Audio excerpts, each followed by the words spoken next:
Hey, Slater Crusaders. Welcome back to our special, The Invasion of America. Great guest, right? So I have a new podcast out. It's called Politics by Faith. It's available now everywhere you listen to podcasts. So the genesis of this was that the news was making me anxious. It was making my wife anxious, all my friends, everyone was anxious about everything, which is not good because you can't think clearly if you're anxious. So this podcast, we give you the top story of the day.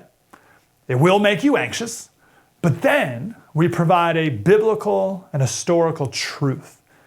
And that broadens our perspective, which then brings us peace. So the objective of the podcast is I want you to be able to go to sleep. I want you to go to sleep at night without anxiety so that you can wake up in the morning and be strong to fight another day. Politics by Faith. It's everywhere you listen to podcasts. It's available right now. Our first episode was on this issue of immigration. So first, just historical truth. There's always been mass immigration of people. One of the things that get me anxious is I think this has never been done before. It's new, it's unique. What do we do? And I realized, no, there's nothing new under the sun. Ecclesiastes 1:9. There's nothing new under the sun. It's all been done before. And it's true with immigration as well. There's always been mass migrations of people. During the Bronze Age, 2000 BC, there were huge migrations across Europe and Asia. The migrations of the Bantu people across Central and Southern Africa, that was in 1000 BC. They mastered farming first, so they just made more people and they took over all the hunter-gathering tribes. Tons of barbarian invasions at the end of the Roman Empire. Obviously, the Great Migration from England around the English Empire, the largest empire in the world. In America, we had the California Gold Rush. We had the Great Migration of African Americans from the south to the north starting in 1920. The largest forced migration ever was the splitting up, the partition of India into Pakistan. 14 million people were moved, and it was really ugly. 2 million were killed.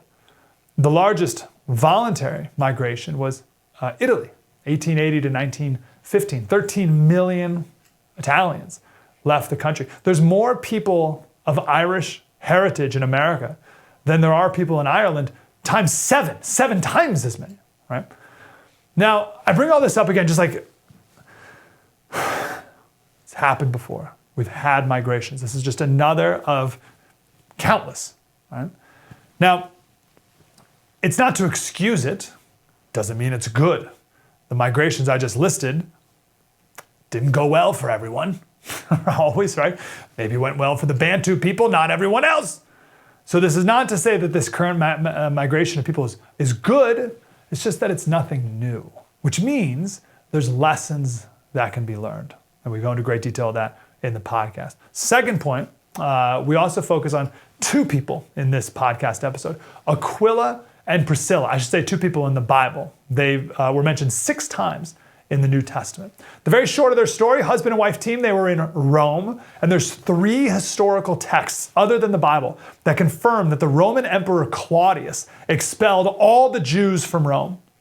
The Roman historian Suetonius, it's about the year 100, he said, since the Jews constantly made disturbances at the instigation of Christus, that's Jesus Christ, he, the emperor, Claudius, expelled them from Rome.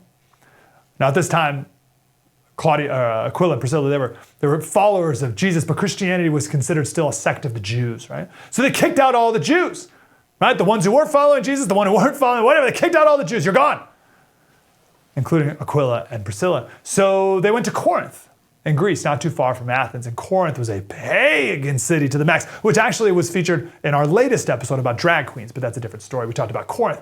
But Aquila and Priscilla, when they were kicked out, did they complain? Oh, boo-hoo, is our home? No, they left.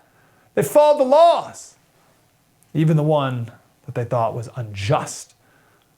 And in Corinth, they met up with Paul, joined force in his ministry, and were mentioned glowingly 6 times in the Bible. There's more to the story, of course, but the point is they followed the law. There's no evidence of Aquila and Priscilla whining or complaining when they were forced to pick up their business and home and leave their friends out of Rome.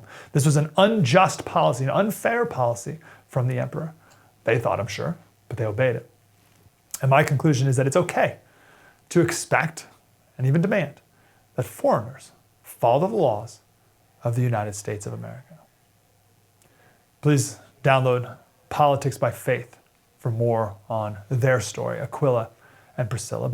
Hey, Slater Crusaders, maybe you've heard that the border is totally out of control. It's complete chaos. No, don't worry. Kamala's got it all under control. It's very secure, she tells you. Give me a break. We're going to talk with a reporter on the ground. Give us a live on the ground update on what exactly is happening at our border, who is coming here, and why. We'll also talk with some incredible experts, including a sheriff and a congressman, about the effects of crime that this has on the rest of the country.